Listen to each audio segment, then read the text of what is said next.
ஆவிக்குரிய வாழ்க்கையை நம்ம ரொம்ப புதுப்பிக்கணும்.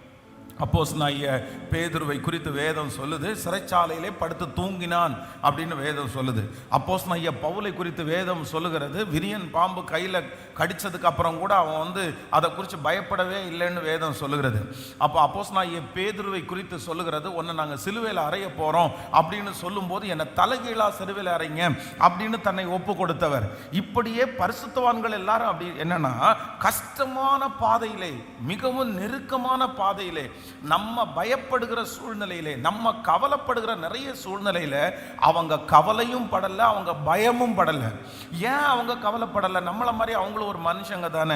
ஏன் அவங்க பயப்படல? நம்மள மாதிரி அவங்க ஒரு மனுஷங்க தானே அப்படின்னு நம்ம நினைச்சோம் அப்படின்னு சொன்னா, அந்த அளவிற்கு அவருடைய ஆவிக்குரிய வாழ்க்கையினுடைய குவாலிட்டி அவ்வளவு பெருசா இருந்திருக்குது. ஆண்டவர் அவ்வளவு தூரம் அவங்க நம்பி இருக்கிறாங்க.